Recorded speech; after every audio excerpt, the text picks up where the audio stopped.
Every 5 minutes 2 ads play చేయాలి. Live ని దానికి తగ్గట్టుగా స్టాకర్ చేసుకోవాలి. Okay. And ticket tape ads ఎన్ని వచ్చినా వద్దనుకో. అన్నిటిని తీసుకోవాలి, అన్నిటిని స్క్రోల్ చేయాలి. బ్యాంక్ నుంచి ఒక ఎక్స్క్లూజివ్ వీడియో పంపించారు మ్యామ్. ఆనర్. ఏటీవీకి మాత్రమే దొరికిన యువర్ బ్యాంక్ దోపిడీదారుని ప్రత్యేక వీడియోని ఇప్పుడు చూద్దాం. నమస్కారం. కమిషనర్ మీతో మాట్లాడింది నేను విన్నాను. Yes, he's right. Bank is just not a business, service కూడా. నేను ఒక సంఘటన చెప్తాను. కమిషనర్ చెప్పింది కరెక్టో కాదో తెలుసుకుందాం.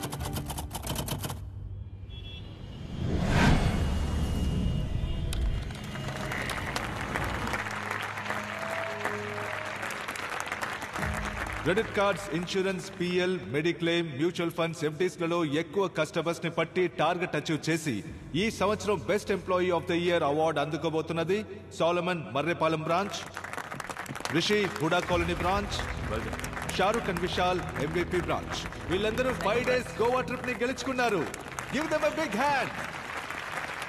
మిగతా వాళ్ళు కూడా వీళ్ళలాగే అన్ని ప్రొడక్ట్స్ లోనూ టార్గెట్ ని అచీవ్ చేయాలి. సార్, చాలా మంది క్రెడిట్ కార్డు వద్దంటున్నారు సార్. టార్గెట్ అచీవ్ చేయడం కష్టంగా ఉంది. మురళీధర్ బాబు, కస్టమర్లను బోన్ పెట్టి పట్టాలి. బోన్ మాత్రమే పెడితే ఎలుక పడదు. అందులో ఎండు చేప పెట్టాలి. ఎండు చేప? నీ అన్నదమ్ములైన నిన్ను నమ్మి 50 రోజులకు వడ్డీ లేకుండా నీకు అప్పిస్తారా? మా బ్యాంక్ ఇస్తుంది అని చెప్పు. క్రెడిట్ కార్డు తీసుకోండి సార్, అవసరం వస్తే వాడుకోండి, లేదా ఓ మూల పడేసి ఉంచండి చెప్పు. తప్పకుండా తీసుకుంటారు. 50 రోజుల్లో డబ్బు తిరిగి కట్టకపోతే 36% వడ్డీ, వడ్డీకి వడ్డీ, అప్పు 3 నెలల్లో డబుల్ అవుతుంది. ఇవన్నీ చెప్పొద్దా సార్?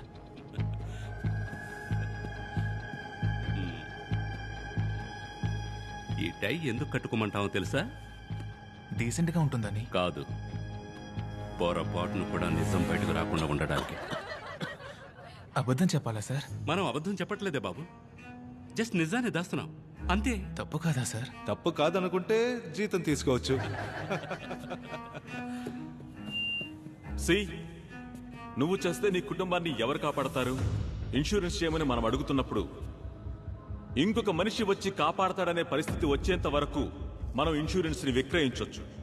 డబ్బులు లేకపోతే కుక్కలు కూడా నిన్ను పట్టించుకోవనే పరిస్థితి ఉన్నంత వరకు loan, debit card, credit card అన్నిటినీ విక్రయించవచ్చు. All the best. ప్రేమ్, ఆ కుర్రాన్ని వేరే ప్రోడక్ట్ కి మార్చు. అందులోనూ పర్ఫార్మెన్స్ లేకపోతే తీసే. Yes sir. Goa trip, incentives, gift coupons అని బోలెడన్ని ఈసోప్స్ ఆఫర్ చేయి. అప్పుడే మనం టార్గెట్ రీచ్ అవ్వగలం. Done sir. టార్గెట్ అని చావ కొడుతున్నారు. ఏంట్రా మామా, ఎందుకు డల్గా వస్తున్నా? పిఎల్ క్రెడిట్ కార్డ్స్ కే దిక్కులేదు, ఇందులో మ్యూచువల్ ఫండ్స్ కి మార్చేశారు.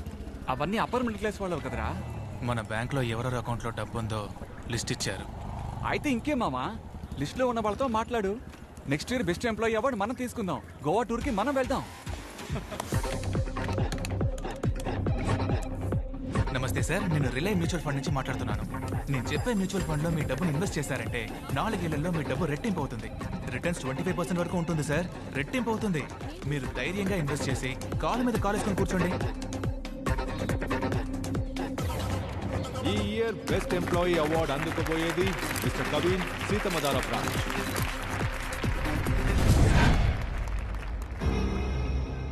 బ్యాంకులు అధిక అప్పులిచ్చి దివాళా తీసే పరిస్థితిలో ఉండగా యువర్ బ్యాంక్ రిలే మ్యూచువల్ ఫండ్ సంస్థ దివాళా తీసినట్టు ప్రకటించారు. 5 లక్షల కోట్ల ప్రజల 25,000 కోట్ల రూపాయల పరిస్థితి ఏంటి? సిబిఐ విచారణ ఆరంభం. న్యూస్ లో ఏదేదో చెప్తున్నారేంటయ్యా? ఏమయ్యా, నిన్ను నమ్మే కదయ్యా డబ్బు పెట్టాను. నేను మీ బిడ్డలంటోడిని, నన్ను నమ్మి వెయ్యండి అని చెప్పావు కదా.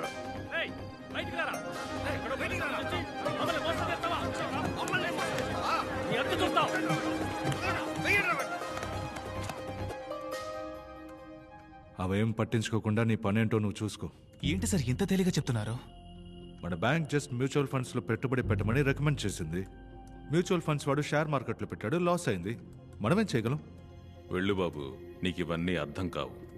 అర్థమయ్యేలా చెప్పండి సార్, లేదా పోలీసుల దగ్గరికి వెళ్తాను. నువ్వు అందరి దగ్గర సంతకాలు తీసుకున్న పేపర్స్ లో కంపెనీ నష్టపోతే డబ్బు తిరిగి రాదని రాస్తుంది. అది చదివి చూపించావా? అయితే ముందు నిన్నే లోపలికి తోయాల్సి వస్తుంది. 5 లక్షల మంది డబ్బు 25,000 కోట్లు లాస్. ఇదంతా ఎలా జరిగిందని వెళ్ళి జనానికి చెప్తే అర్థం కాలేదని పోతూ ఉంటారు. డబ్బు అంటే ఏంటి, డాలర్ ఎందుకని వరల్డ్ రిజర్వ్ కరెన్సీ, ఎందులో పెట్టుబడి పెట్టాలి, ఎందులో అసలు పెట్టుబడే పెట్టకూడదు, దేనికి అప్పు తీసుకోవాలి, దేనికి అప్పు తీసుకోకూడదని ప్రజలే తెలుసుకోవాలి. వాళ్ళని వాళ్లే కాపాడుకోవాలి. మనమేం చేయగలం చెప్పు? అంతా టైం అనుకోవాల్సిందే, అంతే.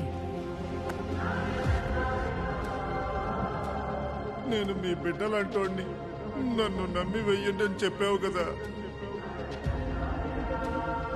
వాళ్ళని వాళ్లే కాపాడుకోవాలి.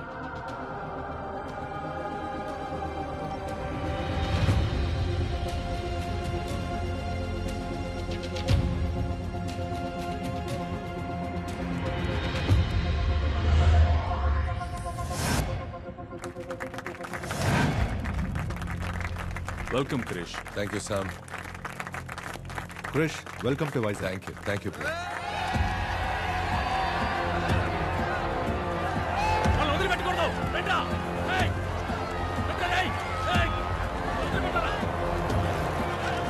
సార్, కొన్ని వేల మంది కత్తులు, కర్రలు, పెట్రోల్ క్యాన్లు తీసుకొని మన బ్యాంకును చుట్టుకుంటేశారు సార్.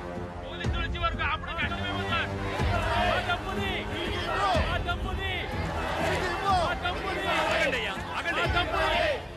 మీరు తగలెట్టుకుని చస్తే డబ్బు రాదు. ఇక్కడ నుంచి వెళ్ళిపోండి. మేమెందుకయ్యా తగలబెట్టుకోవాలి? మేమేం తప్పు చేస్తాం? ఈ పెట్రోలు మిమ్మల్ని తగలబెట్టడానికే. మీరు మర్యాదగా మా డబ్బు తిరిగి ఇవ్వకపోతే మొత్తం బిల్డింగ్ నే తగలబెట్టేస్తాం. ప్రేమ్, నేను వైజాగ్ వస్తున్న విషయం పబ్లిక్కి ఎలా తెలిసింది? తెలీదు క్రిష్. నేనే చెప్పాను.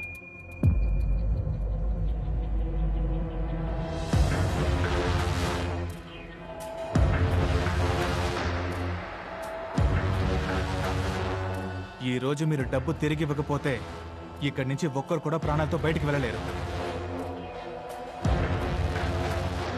గాడ్స్, పోలీసు వచ్చే వరకు అందరూ లోపలికి వెళ్ళి సేఫ్ గా ఉండండి. వెళ్ళండి, వెళ్ళండి.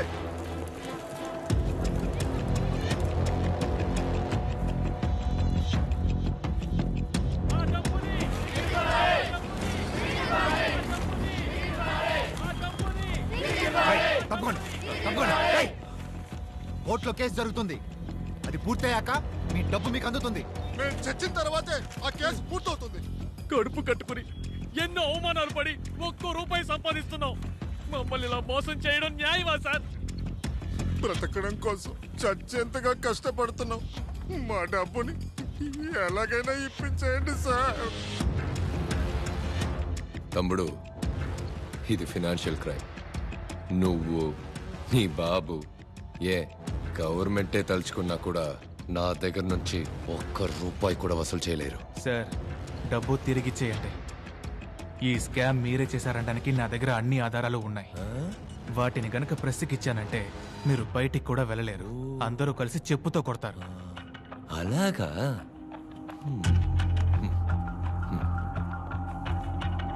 కొన్ని సంవత్సరాలకు ముందు ఒక క్రికెట్ టీం ఫ్రాడ్ చేసిందని బ్యాన్ చేశారు. జ్ఞాపకం ఉందా? దానికి దీనికి ఏంటి సార్ కనెక్షన్? ఉంది. ఆ క్రికెట్ టీం కొన్ని సంవత్సరాల తర్వాత మళ్ళీ ఆడడానికి వచ్చింది. అప్పుడు న్యాయంగా ప్రజలు ఏం చేసి ఉండాలి? మీ మీద మేము పెట్టుకున్న నమ్మకానికి ద్రోహం చేశారు, క్రికెట్కి కళంకం తెచ్చిపెట్టారని వాళ్లే రివర్స్ అయి ఉండాలి, తిట్టుండాలి. కానీ ప్రజలేం చేశారు? పాపం ఎన్నో గంటలు క్యూల నుంచుని బ్లాక్లో ఎన్నో వేలెచ్చి టికెట్లు కొన్నారు. పోరాడి పోలీసుల దగ్గర తన్నులు తిన్నారు. ఈ టీం కోసం ప్రాణాలు కూడా ఇస్తామన్నారు. దీని నుంచి ఏం అర్థమవుతుంది? పబ్లిక్కి మంచిది, చెడ్డది, మంచోడు, చెట్టోడు వీటి గురించి ఏ దిగులు లేదు. అదే విధంగా వాళ్ళు నన్ను మర్చిపోతారు. నేను మోసం చేయడానికి రెడీ అవుతాను, ప్రజలు మోసపోవడానికి రెడీ అవుతారు. పబ్లిక్కి వాళ్ళని ఎంటర్టైన్ చేసేవాడే లీడర్, వాళ్ళని ఎంటర్టైన్ చేసేవాడే స్టార్. సలహాలు ఇచ్చేవాడు కాదు, నీలాగా నీతి న్యాయం మాట్లాడేవాడు కాదు. మనస్సాక్షి లేకుండా మాట్లాడకండి సార్. డబ్బు తమ్ముడు, డబ్బు.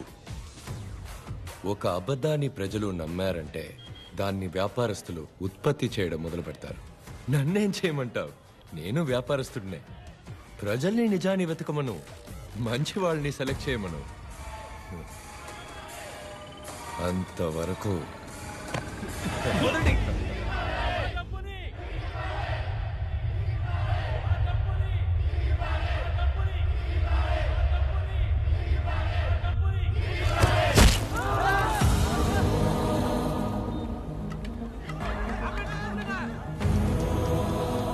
పబ్లిక్ బిల్డింగ్ పగలకొట్టి లోపలికి వచ్చి మన యోర్ బ్యాంక్ స్టాఫ్ ని పైనుంచి కిందకి తోసేశారు.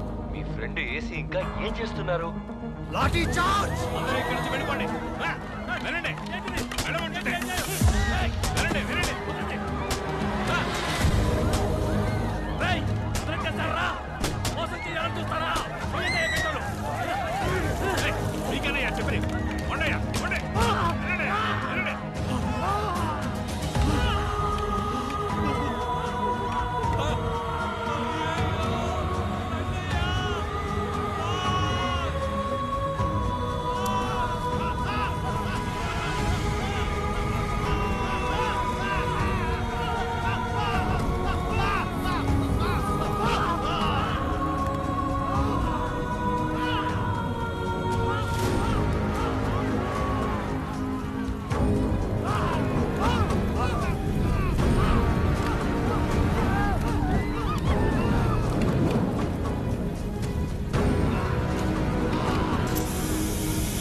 కొనోపురితో ఉన్నాడు సార్, నొక్కేమంటారా? చేయబేకు ఎవిడెన్స్ ప్రాణం పోయేంత వరకు రౌండ్స్లో ఉండు.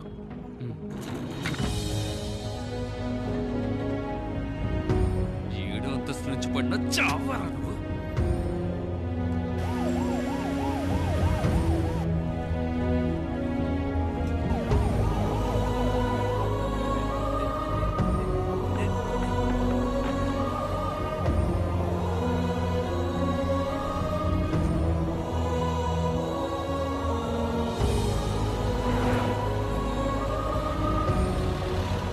గంట సేపు నేను తిరుగుతున్నా, ఇంకా పోలా. నొక్కేస్తాను, పోస్ట్ మార్టంలో చూసుకోండి.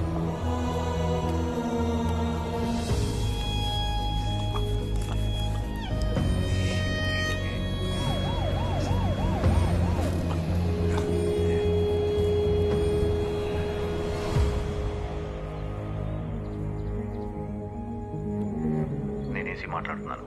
మీ అబ్బాయి కెవిన్ ఆఫీస్ మేడ మీద నుంచి ఆత్మహత్య చేసుకున్నాడు.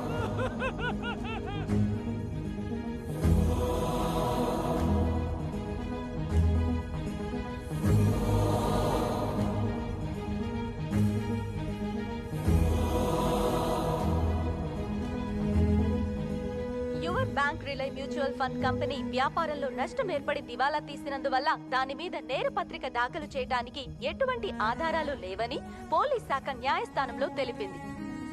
బడుగు వర్గాల నుంచి మొదటిగా చదివి ఉద్యోగానికి వెళ్ళాడని సంతోషపడ్డాను. ఆడిని చంపేశారు. మనం ఏమీ చేయలేకపోతున్నావే. మనం ఏం చేయగలం చెప్పు? మన దగ్గర డబ్బు లేదే, బలం లేదే. కొట్టినా చంపినా దేవుడా కాపాడు కాపాడు అని గోడు పెట్టుకుంటాం, కానీ రావడం లేదే.